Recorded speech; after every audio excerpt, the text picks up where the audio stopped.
There may be no military base in the Roanoke area, and many people may not know just how extensive the veteran community truly is. Yet, as I have seen over the past year working on this film, the community is a vibrant one that deserves to be understood. I have had the opportunity to meet countless individuals along the way, and their hospitality was unparalleled. No matter where I went, I was welcomed with open arms. This project serves to bring voice to people who may not have been able to share their stories otherwise, to examine their past, their ideas, and their opinions. Simply put, this film is a means to preserve for future generations a sense of what the lives of everyday people who served looked like. Now, you will meet 6 of those everyday people, and they will guide you through their stories using their voices. My name is Jacob Rusgrove. I was born in Rocky Mount, Virginia, and I'm 36 years old. Kenneth Harrison Stallard. You want my birth date too? 12 June 1959. I was born at Johns Hopkins Hospital in Baltimore, Maryland. I'm Gregory Wade Shelton. I'm 76 years old, and I was born and raised here in Roanoke, Virginia. My name is Robert S. Johnson, Sr. I was born here in Roanoke, 13 May 1940.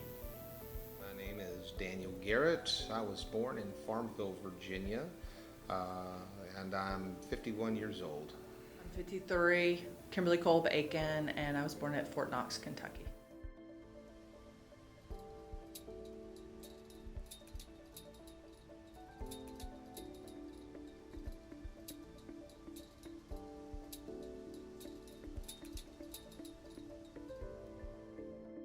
I grew up on a small family farm, and I just basically was raised on hunting, fishing, repairing cars that we had, farm equipment, you know.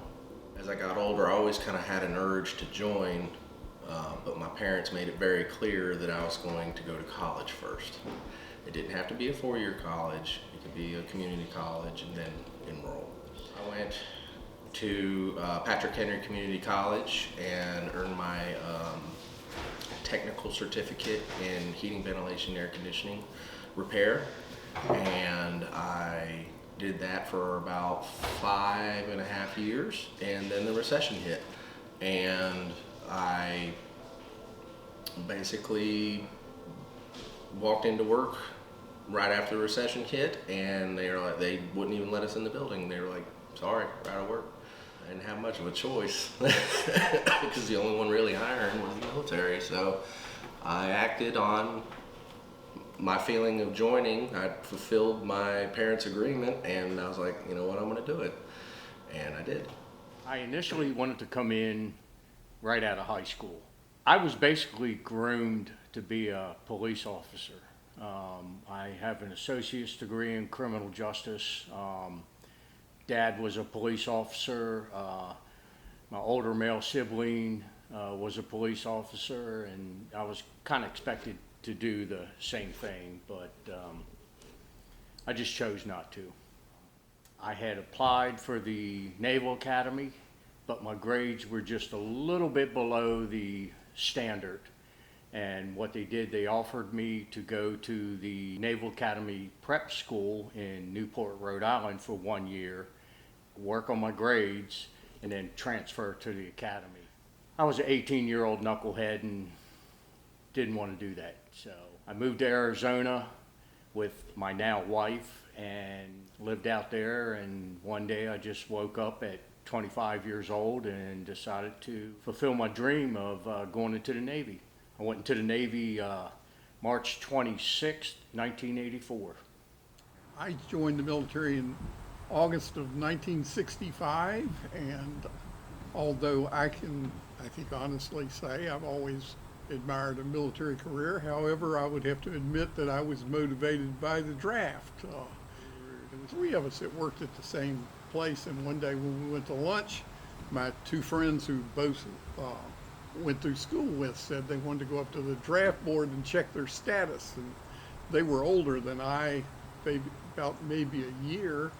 So we got up there, and they didn't have much time to go, but not wanting to give this lady my name, I said, if I tell you my birthday, can you tell me how long I'd have before I get called? She says, sure. And I tell her my birthday, and she tells me, oh, you've got a long time.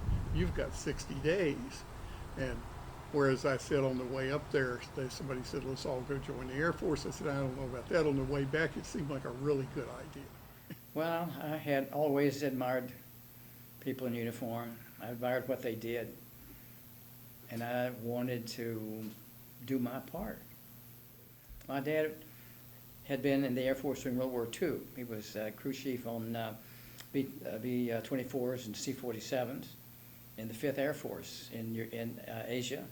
And as it turned out, I spent 13 months in that same unit, the 5th Air Force in Asia. But since my dad was in the Air Force, he wanted me to go in the Air Force. If you're going to go in, he says, go in the Air Force. So I did. I'm really glad I did. Well, my father was a World War II veteran. He also served during the Korean conflict. That was really what he did the majority of his life. He actually served in 3 different branches of the military. He served in the Navy, then to the Air Force, and finally to the Army. And because of his service, I decided to also join the military. I was 22 and I really wanted to see the world, and I also was an athlete and I want to continue my athletic career as an adult, and so joining the military was the right decision for me. Well, I was a marksman, so I'm a pistol shooter, and really the only place you could shoot pistols, there was no sponsorships or anything back in the 1990s, was for one of the military branches. And so I thought that would be an adventure.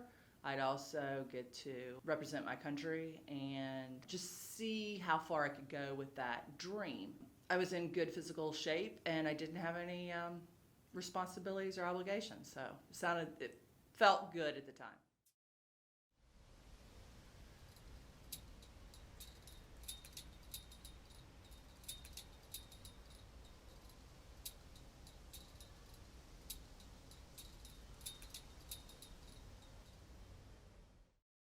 I served, originally got sent to Great Lakes for boot camp. I then went to Whidbey Island, Washington after I finished up ETA in Great Lakes. And when I was in Whidbey Island, Washington, I got trained for 2M micro miniature repair, basically a surgeon on circuit cards.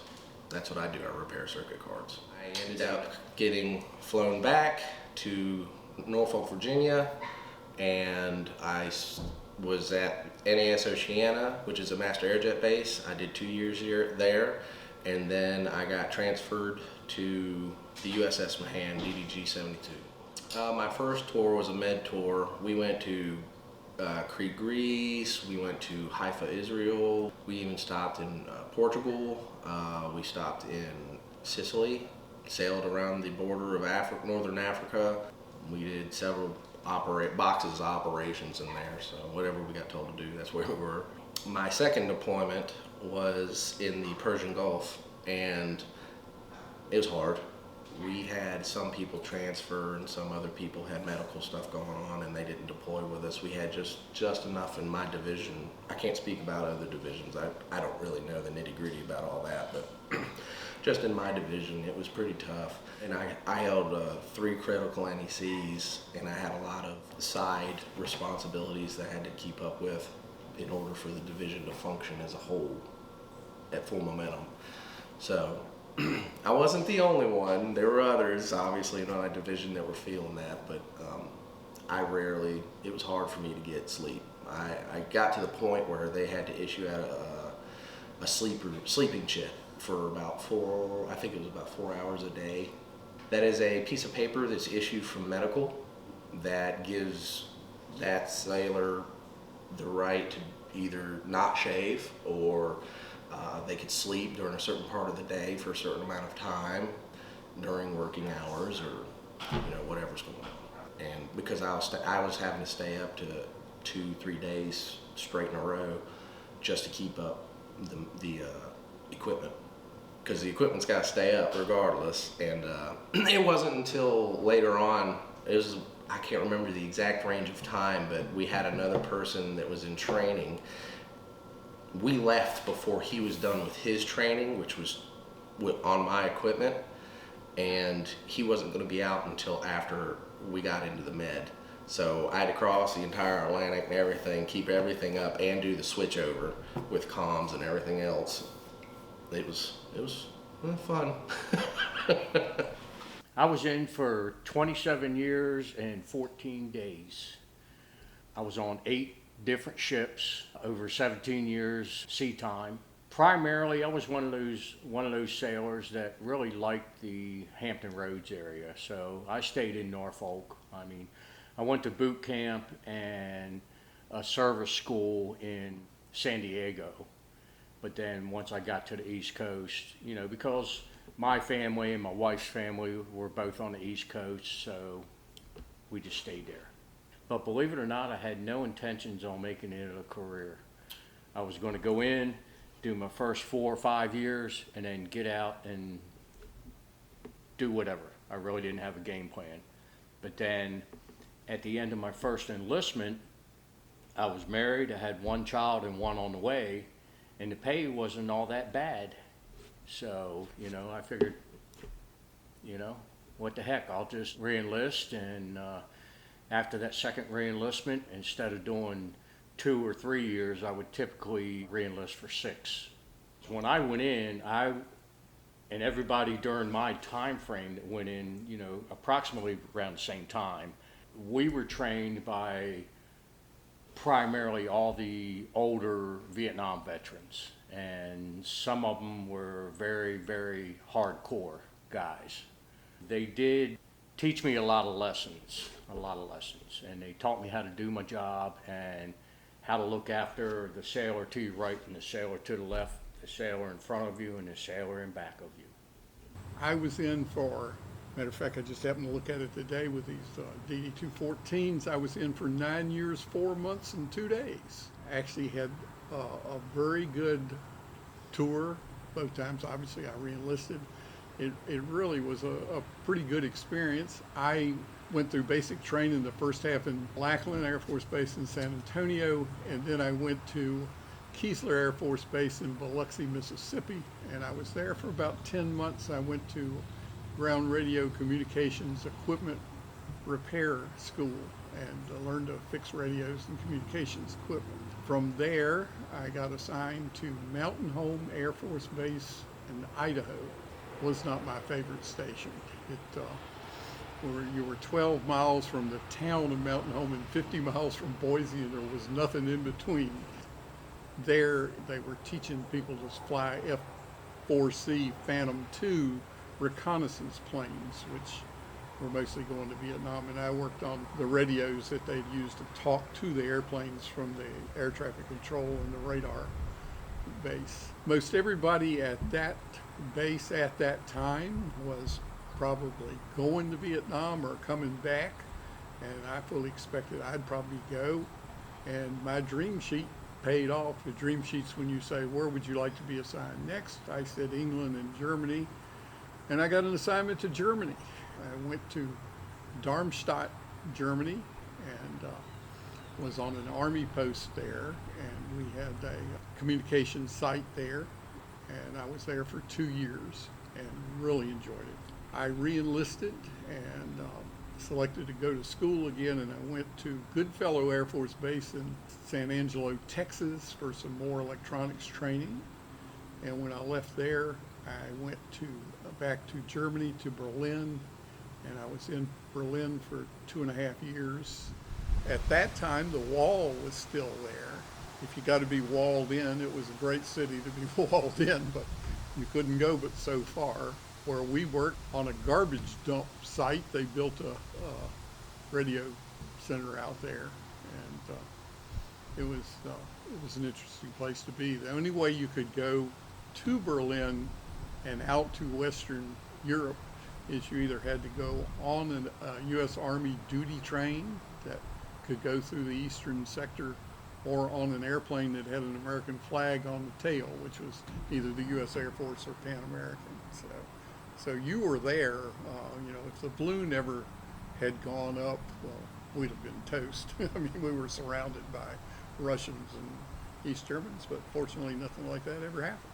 When I left there, I went to Fort Meade, Maryland, and I was at Fort Meade at NSA, and for 2 years I did temporary duty assignments to various places in the world. I first got into basic training at Fort Jackson, South Carolina. Did that, and then went straight to my language school, which is City of Monterey in California.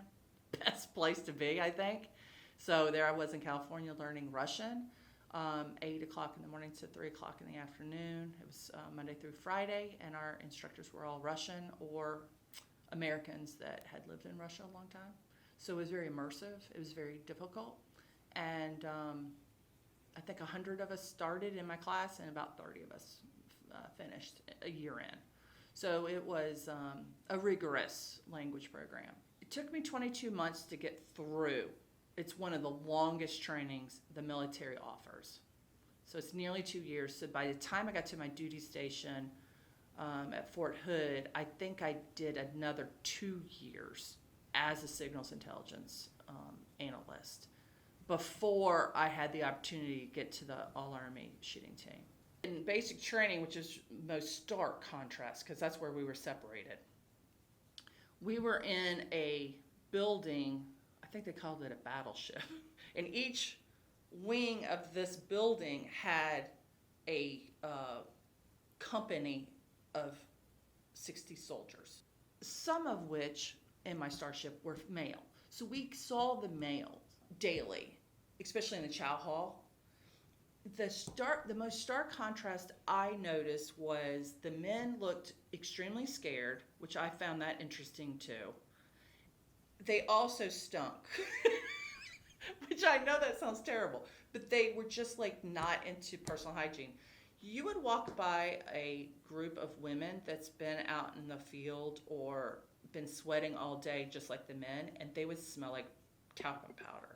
That's a subtle difference, but that's kind of tells you what they are interested in. They're interested in holding their femininity, even though they're in a green uniform that makes them not look like the gender that they are. That was my introduction to the two genders, the differences right off the bat. Well, let's see. I served at Keesler Air Force Base in Biloxi, Mississippi for about 9 months. And then from there, I went to Osan Air Force Base Osan Air Base in Korea, not far from Seoul.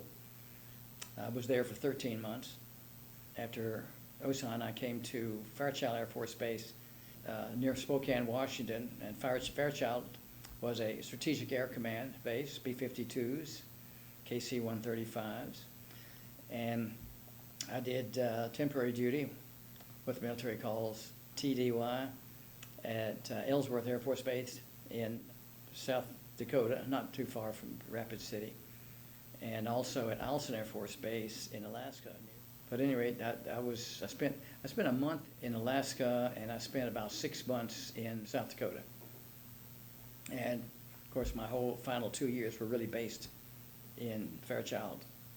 While I was in Korea, my hair started to fall out, and the place stunk because the whole base was surrounded by rice paddies, and the Koreans fertilized with human excrement. So it didn't matter which way the wind blew. It didn't smell very good. Around May, I think it was, April or May, the North Koreans were apparently preparing to invade the South again.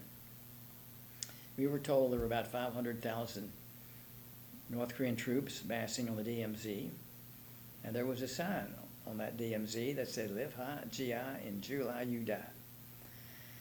And so the U.S. military was obviously taking that seriously. So everybody would have to go through requalification with the M1 carbine, which is what the Air Force used at the time. There was a really good chance that the North Koreans could have come south into South Korea, because Syngman Rhee was the president/dictator of South Korea.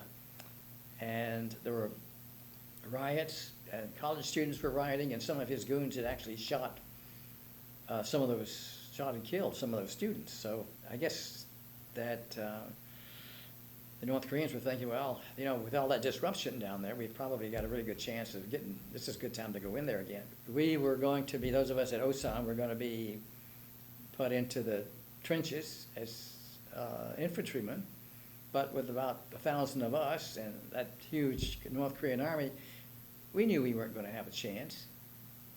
They were just going to run right over us.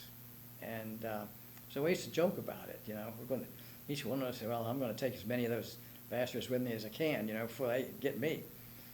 In June of 1960, there was a squadron of, can't remember the exact number, 6 or 8 A4Ds that flew from Iwakuni, Japan. That's where they were based, the Marine Corps fighter bombers, designed to deliver a nuclear bomb.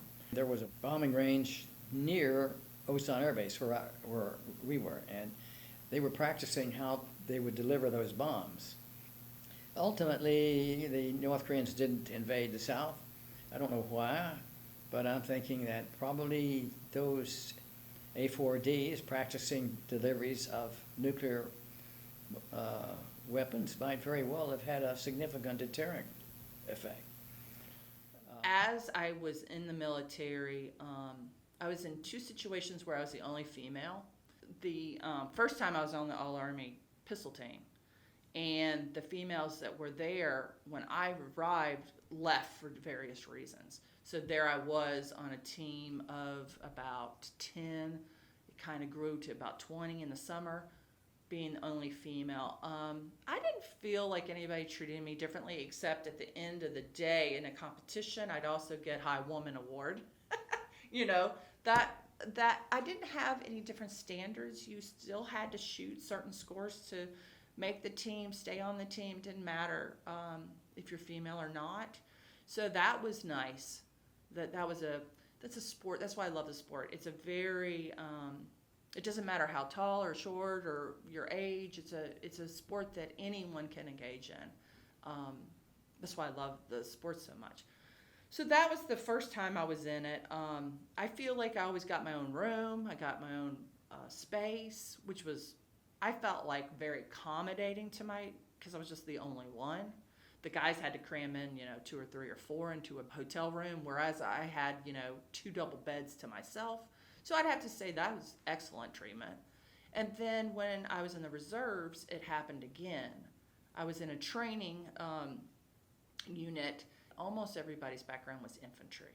So they don't have females. But since my background is in instruction and in marksmanship, and this unit specifically taught marksmanship to other units in the reserves, plus the kids that were between their junior and senior year of college that were going through ROTC. So I kind of got a waiver or a pass to go into that unit because of my background.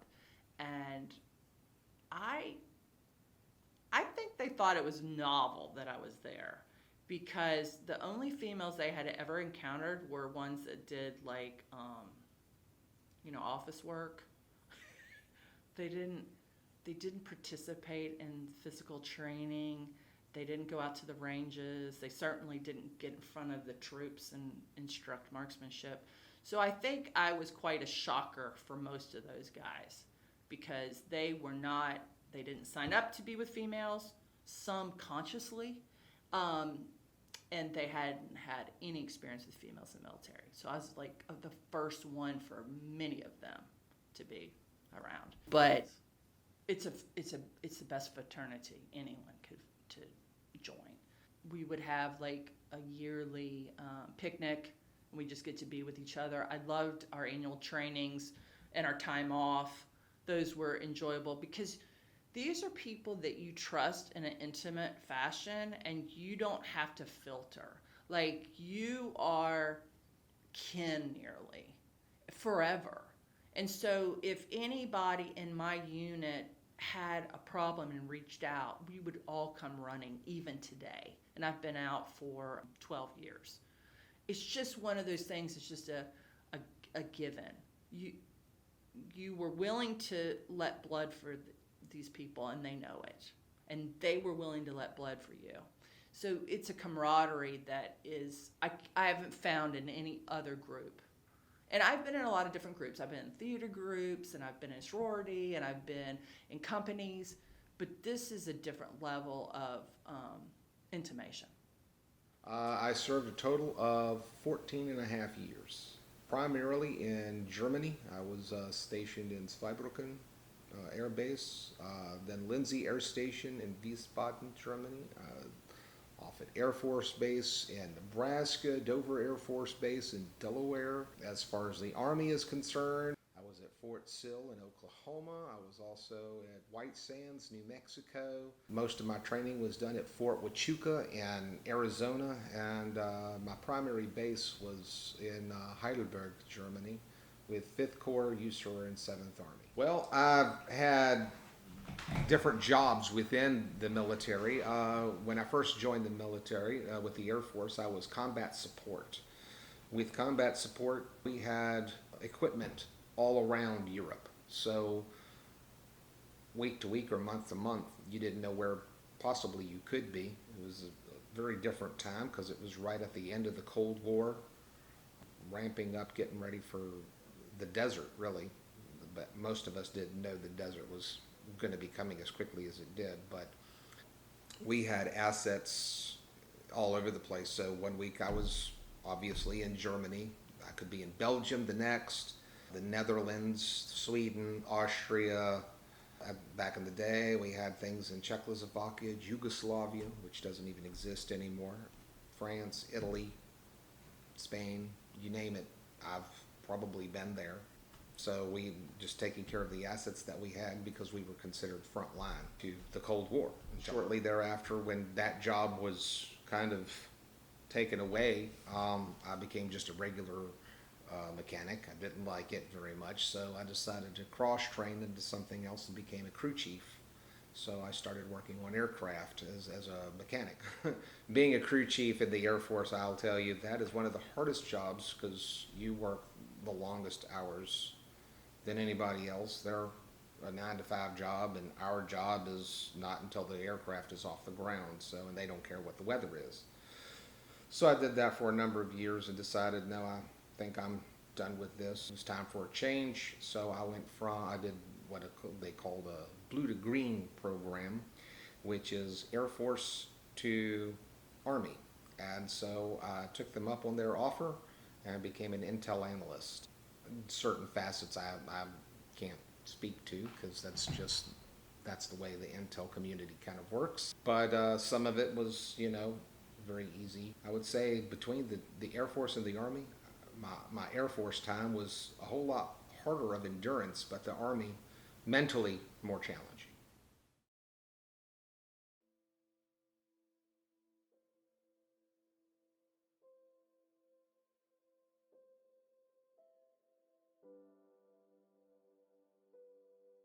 One of my friends that I had known all my life, kind of going back to what I said, with different military things. I'd known him since we were 10. He was one of the first killed in Iraq during Iraqi freedom.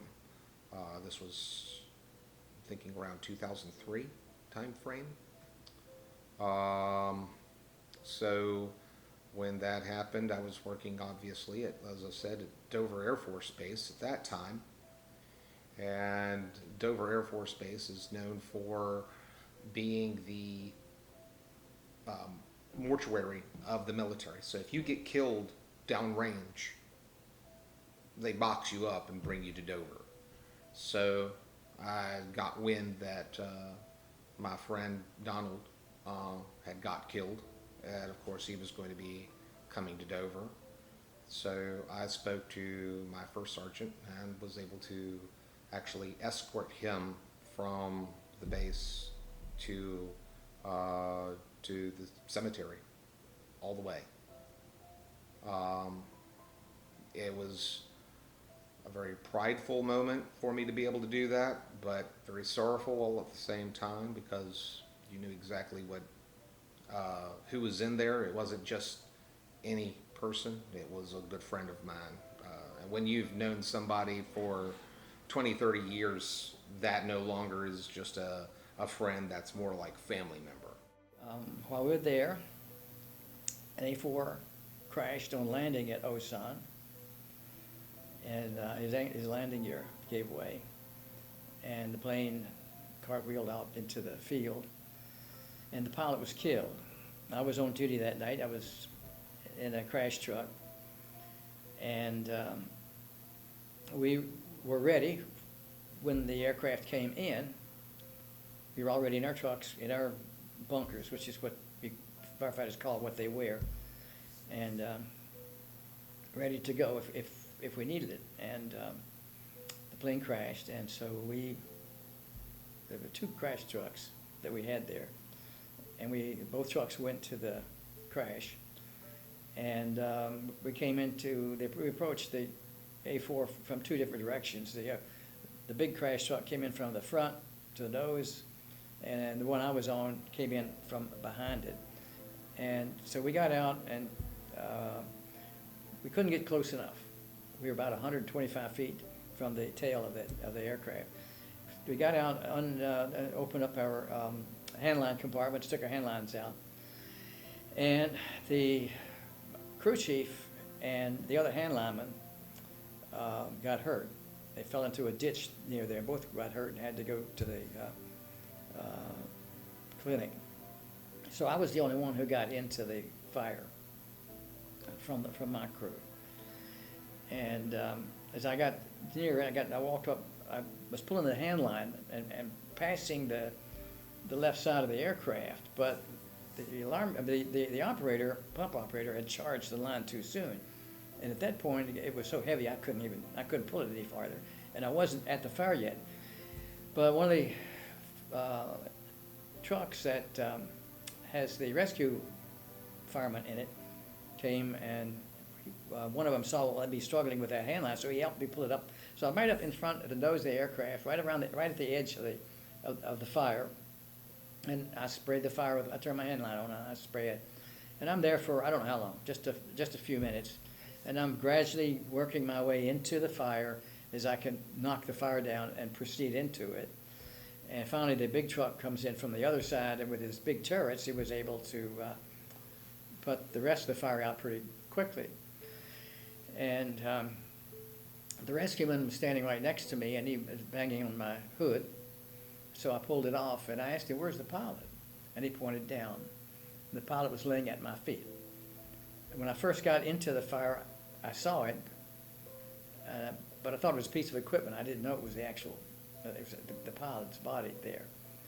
So I had to stand there for 2 hours while the chaplain gave last rites to the pilot, and the corpsman, the medics picked up the pilot's body and put it on a gurney and into the ambulance and took him back to the clinic. And so all those 50 years plus that I used to think about it a lot. I wondered about the pilot. What was his name? Where did he come from? How did his family handle his loss? And I thought about it frequently. And so now I've been put in contact with the uncle. The nephew. And so the contact broadened with the pilot's brother and the pilot's sister. And so there were a lot of emails going back and forth for a while. And these folks didn't have much information about the crash. And they were just so grateful to get that information, to find out more of the details. But even more than that, they were grateful to talk with somebody who was there and who was a witness to the death of their brother and uncle, and to learn that how he had been so carefully treated treated, appropriately treated, and placed on the gurney and put into the ambulance and taken away, and that the chaplain had given him last rites. As it turned out, the family is Catholic, and the chaplain was Catholic too. So for them, it was a great catharsis. And the impact that it had on the family to learn about all of this, it was really a very heavy one. They were just so grateful. I mean, they were crying and so emotional. And I've actually met one of the pilot's brother and one of the pilot and the pilot's sister. They came to San Diego.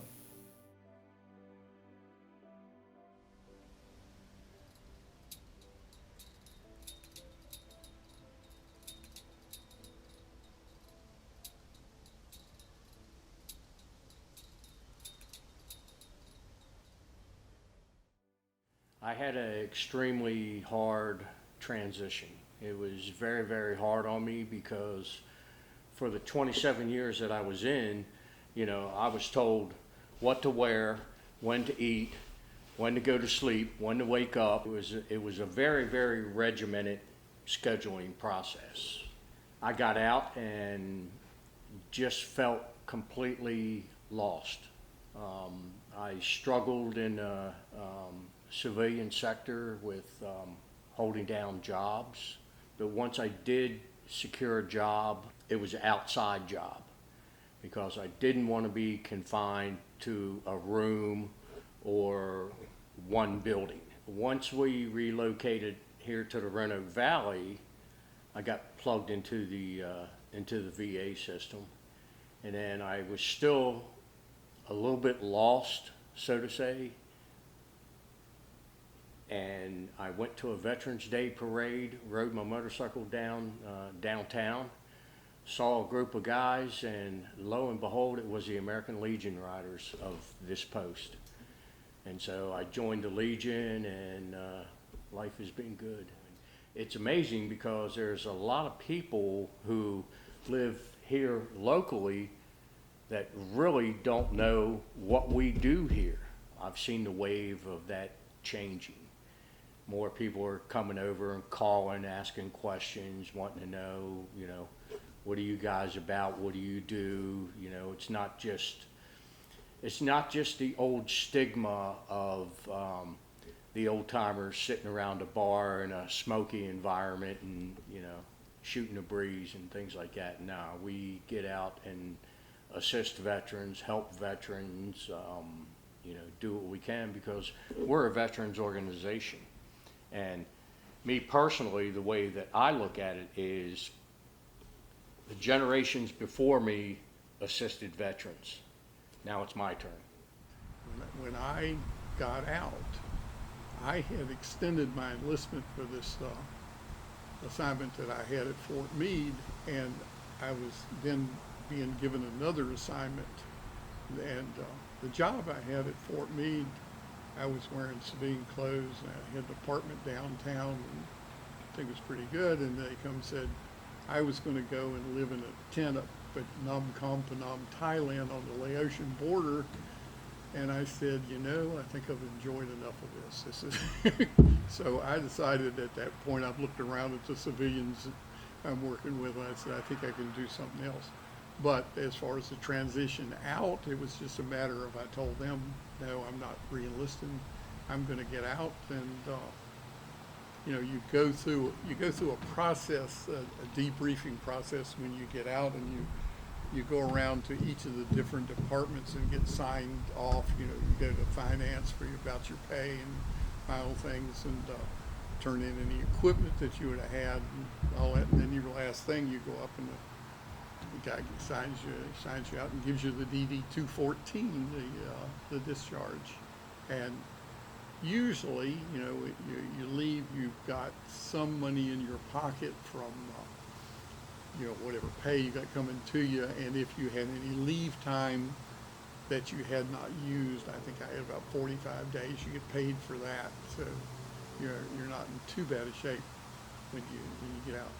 I did unfortunately get out in December of 1974, which now is all history, but at that time we had just come through what the gas crisis, where the price of gas had gone up, and there was really kind of a recession going, and there weren't a lot of jobs out. But I was eligible to sign up for unemployment. I think I got a couple unemployment checks, and I found a job with General Electric, and everything was fine after that. I actually did not retire from the military. I was honorably discharged. My time in there, it was good. I enjoyed it. There are a lot of hard times. That's just part of, any job. You're going to have good times, you're going to have bad times. So other than going to the VA and getting things taken care of there, I pretty much separated myself from all of it. I was like, I'm done. That's it. I didn't really have any difficulty transitioning. The city of Roanoke wanted me to go to work for them as a firefighter, which I loved firefighting, but I couldn't do that and get a college degree. This just wasn't going to be possible. So I turned them down, and fortunately, I was able to start working at GE within a month of coming back after I got out, and I didn't have any problems transitioning into civilian life. Richard Poff was the congressman from this district at that time. And the interesting thing about Roanoke, this is fabulous. Clarence Caldwell, I guess he was the treasurer. He was a hard-nosed sort of guy. Well, I didn't see that at all. I was working at General Electric. I had finally gotten a job at night. That allowed me to come over here during the daytime and take the rest of my courses. And so I rushed over here with no preparation in September, just a week before the classes started. And I'm trying to convince Clarence Caldwell to let me start school here without giving him any money. He was putting up some resistance, but I saw a look in that man's eye, and I could tell he was saying, "Come on, young man, convince me." And I just felt so relieved when I saw that. He let me do it. He let me come in, and I started, and I gave no money to the college. Well, of course, GE was going to pay for a part of my tuition, but the main part of it, a lot of it was coming from the GI Bill. All the way through the semester, nothing coming from the GI Bill, and I haven't paid the college anything. And because of this, I'd gotten pretty familiar with some of the ladies working in the office. And then I would go in there occasionally and say, "Have you got any information from the VA?" They didn't know. So I called Congressman Poff's office and told him about it. And apparently this had been going on for some time. He had been calling the VA, the local VA, talking to the director of the local VA, and he was obviously giving him a hard time. And so I was walking through the administration building, and I'd always check and look at into the finance room there. And sometimes I'd just wave at the ladies. We were very familiar with each other. And that time I went through there, and one of the ladies started motioning me to come in. So I went in there, and she was just tickled to death. She said that the director of the VA, this district of the VA, had called her and asked her, "Do you have a student there named Robert S. Johnson?" And she said, "Yeah." He said, "Well, tell him to get Poff off my back. His benefits are starting immediately." But imagine that. They let me come in here and not give them any money. And it was, I just loved to be in here. Beautiful campus. I just really have enjoyed it so much. I even had, I was given a key to the science building. I had a key to a lab, my lab, and I spent a lot of time here. And the school helped me. Without somebody helping me the way the school did, I don't know if I would have made it. So I really appreciate that. This is all, this is what I know. And I prefer the military life over top of civilian life. I know my beard might tell you different, but I do like the military a whole lot better. It's more in tune with what I would expect things to run smoother for, and I don't think civilian does quite the job that they do in the military, because certain people are put into positions and that might not be a very good fit. And if you were in the military and it wasn't a very good fit, don't expect it to last, because the commander, the senior NCOIC, he's going to look bad. You're not going to make them look bad. Believe me, you won't stick in that job very long. So they'll remove you. Where here in the civilian world, you could do a halfway's job, and that's okay. As long as you're filling certain markers onto them, hey, you make me look good because I hired a whatever, and you fill in the blank. Wonderful. And so they get to keep a job. But are they doing an accurate job? Is their performance really up to snuff? I would say in a lot of ways, no, it's not nearly as good as what they would have done in the military, because they would have had them for breakfast.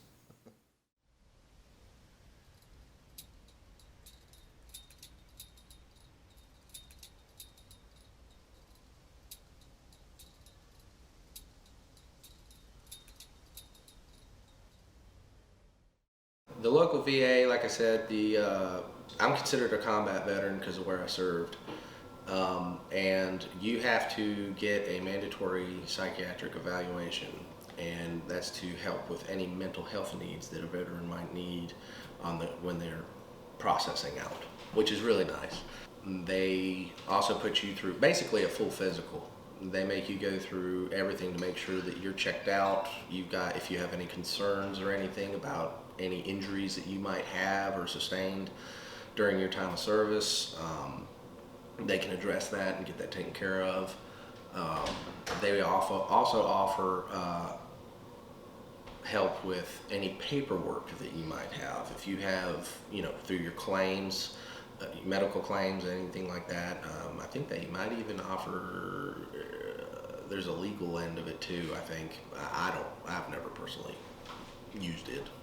Anytime that I've gone in there for care, I make sure I get in there at least for an annual visit, just to make sure everything's up and good and current, up to date, and they know where I'm at as far as medically checked out.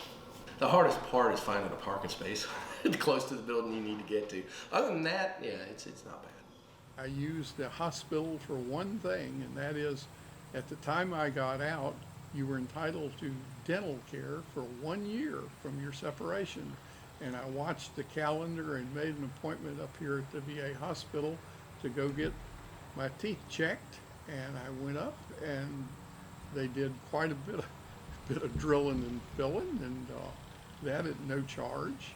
Randy Davis was the dentist over there, a really good dentist, a great guy. And a little bit later, I had a problem with a tooth, and I went back up there, and I said, well, I don't know whether, since my 1 year's up, you guys will fix this or not. And Dr. Davis told me, anything we fix, we'll fix forever. But I would like to see that more veterans could use the VA facility over here and get the health care.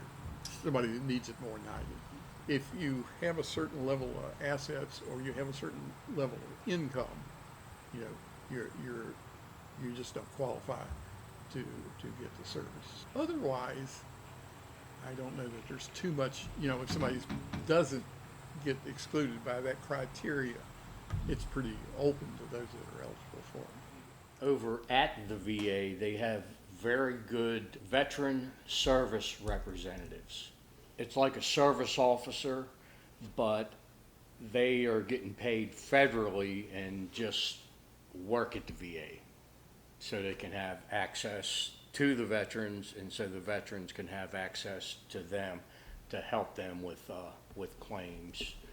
Also, out in Buchanan, there's a place called New Freedom Farms. New Freedom Farms is owned and run by a retired Navy veteran, Lois Dawn, and what she does there is horse therapy with the veterans. And there's been many, many, many success stories come from that. I mean, they've had some failures too, because nothing's 100%. But that's a very good organization. Of course, you have the Virginia Veterans Care Center, which basically is a nursing home. They are located on the VA compound, but they're in the far back side of the VA. We do events with them. In fact, I'm currently working on an event for them to bring over a bunch of veterans, and our riders group is going to play a movie for them and serve pizza and some ice cream and drinks and things, just to, that'll give us the opportunity to, if they don't want to watch the movie, we're willing to sit and talk with them and play cards with them, whatever they want to do, but it all comes down to one thing: veterans helping veterans, and that's what we do. There's a group up on Bent Mountain called Frame, and I know the owners of Frame, and we have done some joint events here at the Post. Of course, all of us are, they're 501c3 TAC whatever, but we're all nonprofit, tax exempt organizations. If you can't find assistance, if you're a veteran and you can't find assistance here in the Roanoke Valley, you're not looking. You're not looking. We also have the DAV, which is basically right across the street from the VA. We have the AMVETS. We have the VFW. And there's numerous times where we have done joint events with them. Because like most veterans organizations, you might have a membership this big, but then you only actually have maybe that many that holds the organization together. So that's why we're always out there talking up the American Legion, talking up the VA, the AMVETS, the DAV, the VFW, because we're brothers and sisters of the same kind, Bottom line, we're all veterans. So if one organization reaches out to us and say, hey, can you, help us out with this? We have this going on, but we don't have enough volunteers. There's been several times where, we've gone over to help them out and they've come over to help us out. So, it works out well.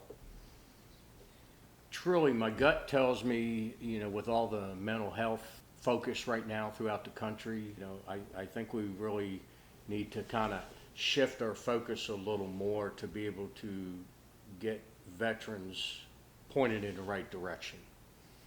And from here, it always seems to be pointed toward the VA, where they can get the professional help and everything. But we've had times where veterans come in and they don't want anything to eat, they don't want any money, they don't want anything to drink. They just want to talk. And that means a lot. That means a lot.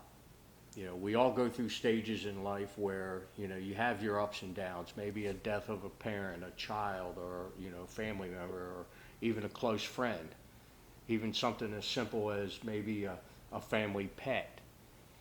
And in turn, that affects us along with everybody else in a negative way. So if we can be, a little bit positive, give a little bit of encouragement, not just a standard, oh, keep your head up, it'll be all right, it'll all work out, Sit and talk to them. Really talk to them. Don't just hear them, listen to them. Because you would be amazed at what little tidbits you can pick up to direct them in the right way. That's very near and dear to my heart, because there's a thing out there, it's an epidemic, what I call it, or refer to it as 22 a day. There's 22 veterans a day that take their own life from all the branches. And that's a big issue. So, you know, I guess to sum it up, the mental health issue, I wish there was more veterans in professional positions, because it's a lot easier for a veteran to talk to another veteran, regardless of what branch. It doesn't matter what branch. But I know myself, I feel comfortable when I go over to the VA and I have to go see, you know, a specialist in another clinic. I feel better when I see that little veteran's badge hanging below their ID that they wear, because I know right away they will have a really true understanding and get you the help that you need. Well, I came from San Diego back to Roanoke 3 years ago. In San Diego, there were real issues with homeless vets. And you see them all over the place. At least a third of the people in the streets in San Diego were vets.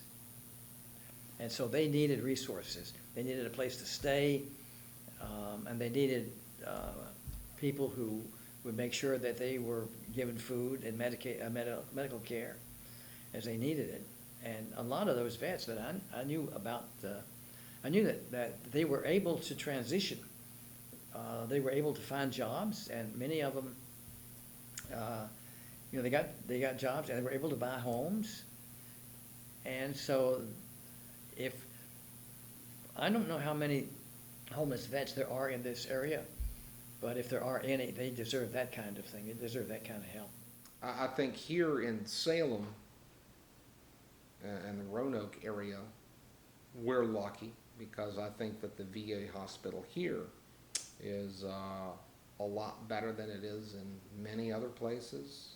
You might hear it in the news that the VA is not, you know, doing all that they need to do for the veterans, and you get these horror stories that really come out of it. But I think for the most part here, I think that a lot of what we get from the VA here is comparable to what we would have probably got in the military to a degree. I know that they're working, you know, to improve the Salem VA. They've done a lot of upgrades, but it would be great to see even more upgrades, you know, more state-of-the-art kind of things happening.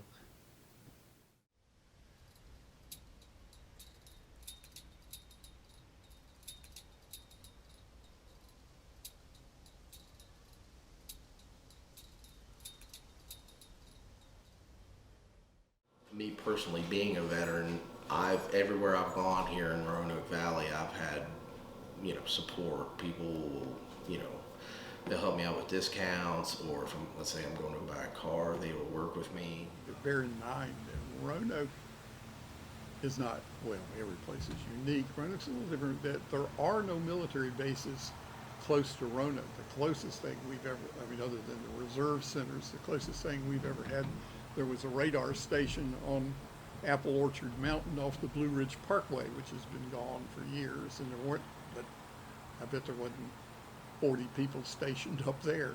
So we didn't have a base. We didn't have what you might find in some places where there's a little contention between a base and a town.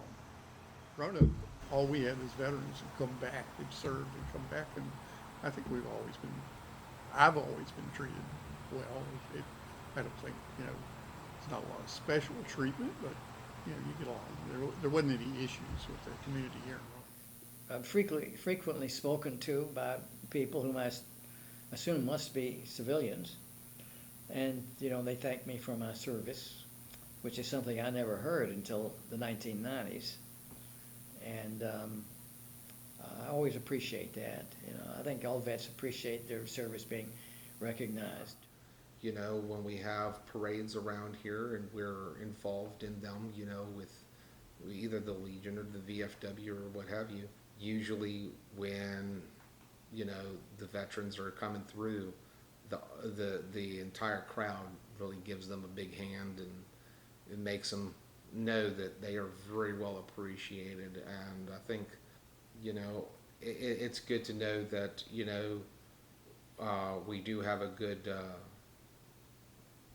population around here that is willing to take the time to say, you know, what a great job, or, you know, that the veterans have done in our lives and what an impact that it has made to them. So around here, I say that yes, that a lot of by and large, most of the people, civilian-wise, loves the veterans and goes out of their ways to show that they have appreciate it and everything else. You know, a lot of the restaurants and, you know, and it does not just the chain ones, but the smaller ma and pa shops around, you know, they definitely go out of their way and give so much off to the veterans, and, you know, make sure that they're taken care of and compensated one way or the other. So I do think that it is a good blend here.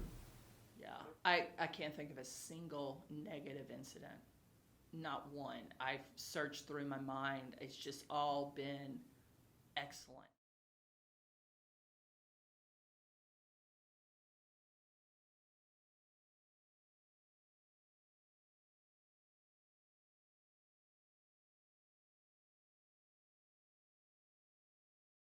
If you're looking to join, I highly recommend it.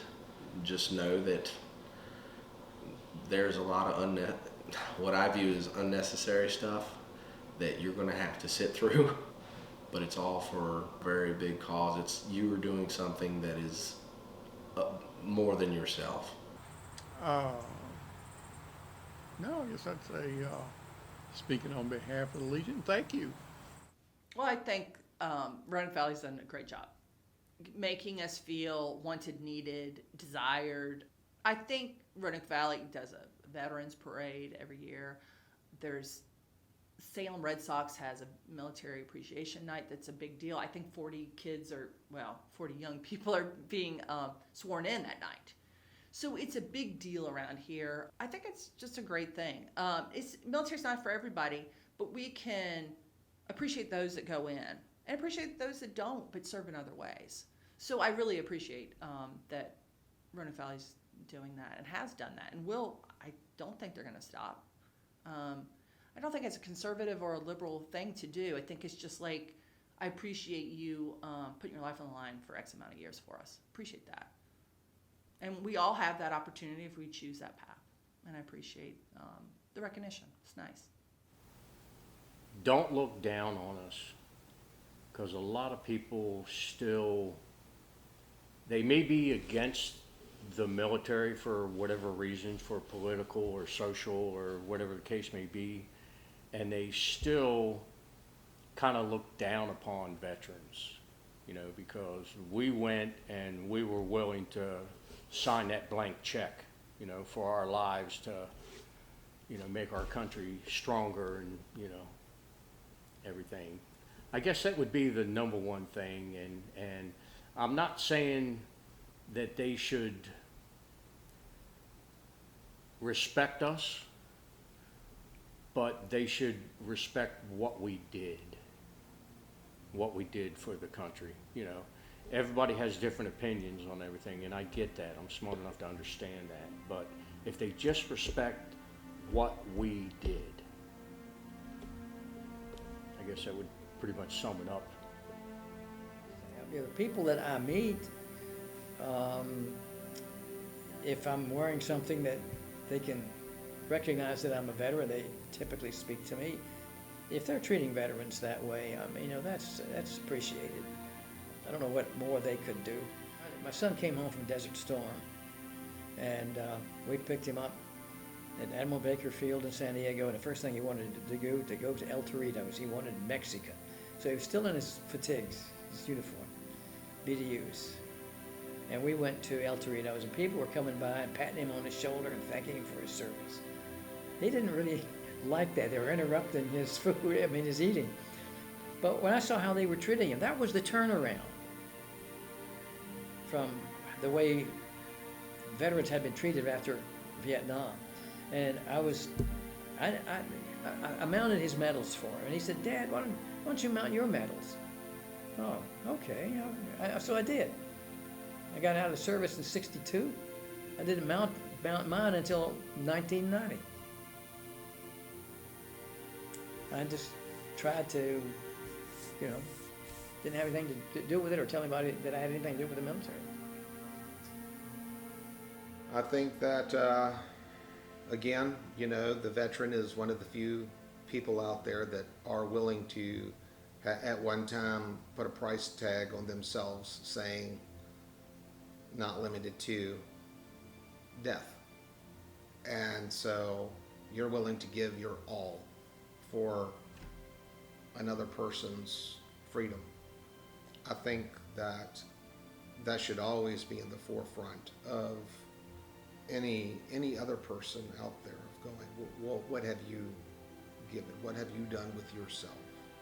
I think, to me, that if you are a veteran in there, you know, find yourself a good veteran service organization, become a part of it, because that gives them, strengthens the voice. If they feel that there is something that they need to get off their shoulder, or they have an idea, well, they have more than just themselves to kind of talk about it to. They have an entire organization that might even be able to lobby for them in DC, you know.